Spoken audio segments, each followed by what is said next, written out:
Hi friends, how are you? Hope that you must be in a good health. Friends, it's me, Nana Kumari, and you are watching our YouTube channel, English with Nana Balam.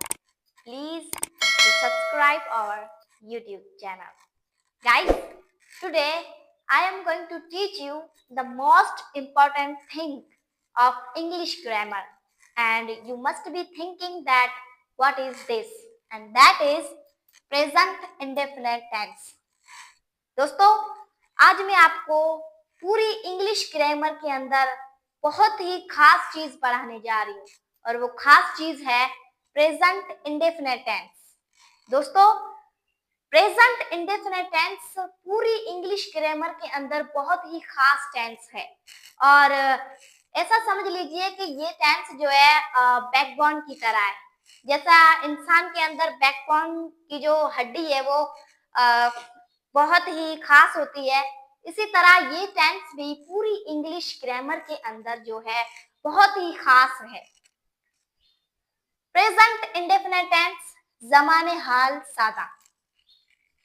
Helping verbs do plus does. इस tense के जो helping verb हैं वो है do और does. Do is used with I, we, you, they, two names. Do जो है वो इस्तेमाल होता है I, we, you, they, two names के साथ।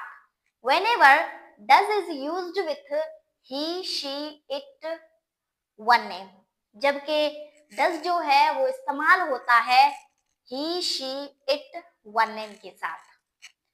सैम्बल्स निशानियां हमारी हैं ता हूं, ती हूं, ते है, ता है, ते हैं। इस निशानियों की मदद से हम जो है टेंस को पहचान सकते हैं।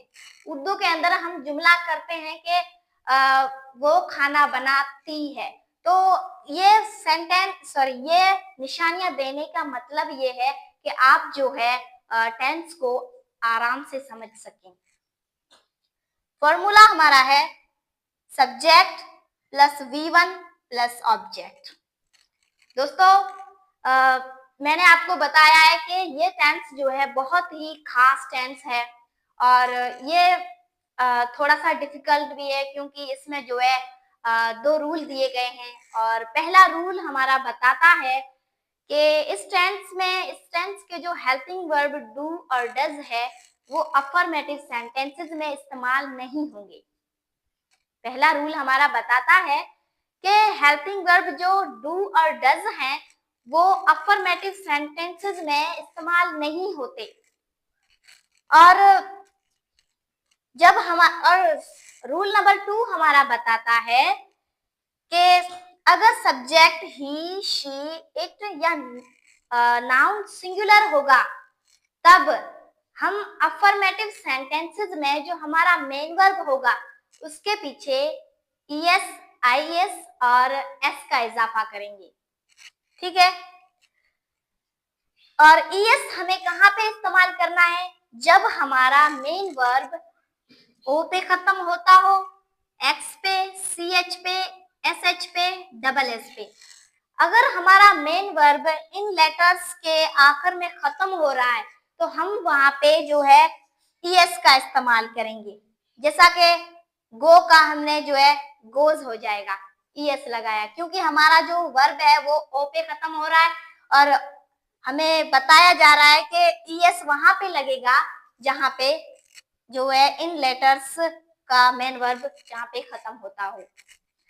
और आईएस हमें कहां पे इस्तेमाल करना है? जहां पे हमारा मेन वर्ब है वो वाई पे खत्म होता हो। फॉर एग्जाम्पल फ्लाई, जो हमारा वर्ब है वो वाई पे खत्म हो रहा है। अगर वाई पे खत्म हो रहा है तो हम जो है वहां पे आईएस लगाएंगे और वहां पे आईएस लगाएंगे जहां पे सेंटेंस जो है हम ही, शी, इट और नाउन वन नेम से हमारे सेंटेंस जो है होते हो।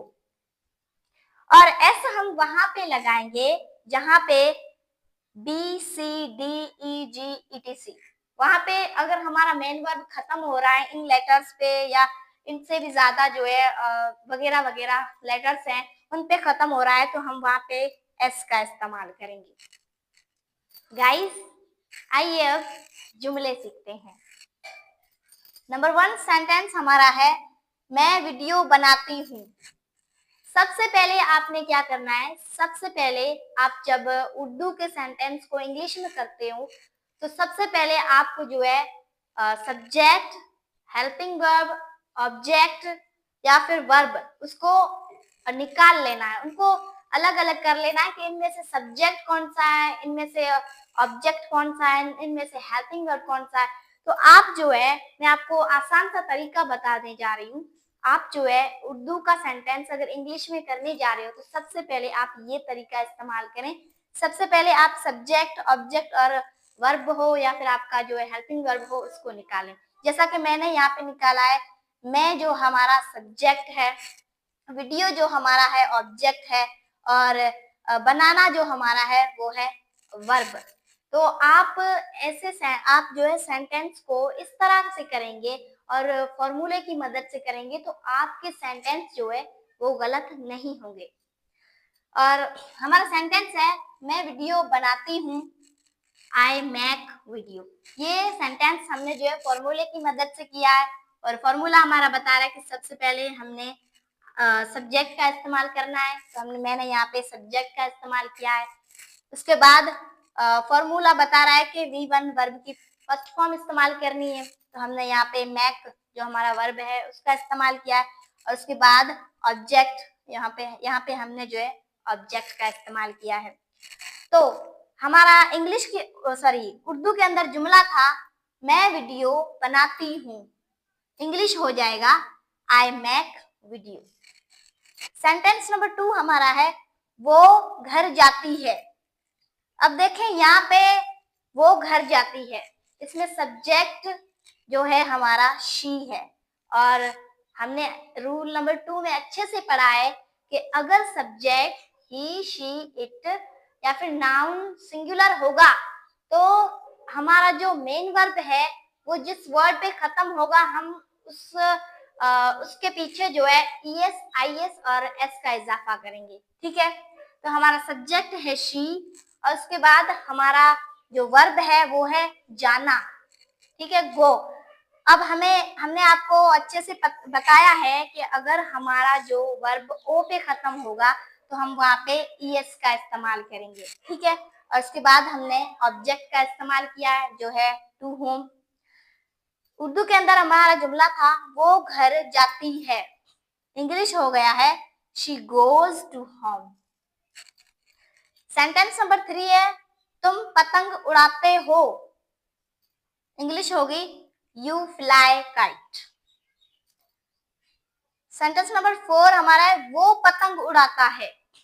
अब इस सेंटेंस में जो हमारा सब्जेक्ट है वो ही है और ही सब्जेक्ट आते ही हमें एकदम से पता चल जाएगा कि रूल नंबर 2 हमारा क्या बताता है कि अगर सब्जेक्ट ही, शी, इट या फिर नाउन सिंगुलर होंगे तो हम वहां पे जो हमारा मेन वर्ब होगा जिस वर्ड पे, जिस लेटर पे खत्म हो रहा है उसकी जगह पे हम ES, IS और S का इजाफा करेंगे। ठीक है, तो हमने फॉर्मूले के मुताबिक सबसे पहले सब्जेक्ट रखा है जो है हमारा ही। उसके बाद फॉर्मूला बता रहा है कि वर्ब की फर्स्ट फॉर्म इस्तेमाल करें। हमने यहाँ पे वर्ब की फर्स्ट फॉर्म इस्तेमाल की है, लेकिन मैंने आपको बताया है कि अगर हमारा मेन वर्ब Y पे खत्म हो रहा हो तो हम Y को रिमूव करके, Y को हटाकर, Y को काट कर वहां पे IES का इस्तेमाल करेंगे।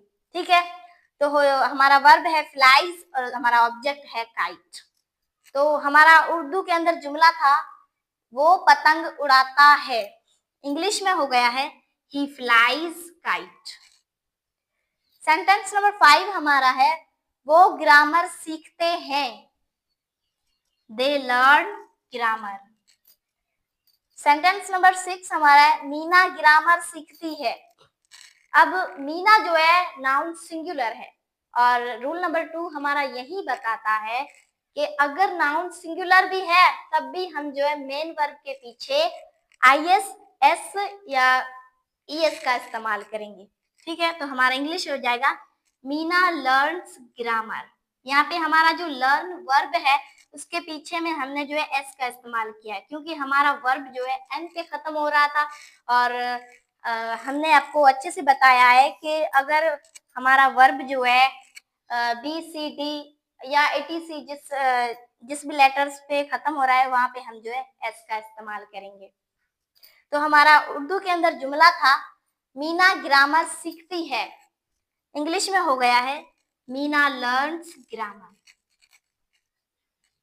गाइस आइए अब मैं आपको इस टेंस के नेगेटिव स्टेप, इंट्रोगेटिव नेगेटिव और एम्फेथिक स्टेप में आपको समझाती हूँ।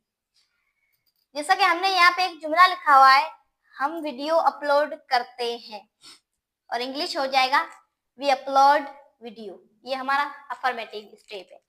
इस सेंटेंस को जब हम नेगेटिव करेंगे तो हो जाएगा we do not upload video.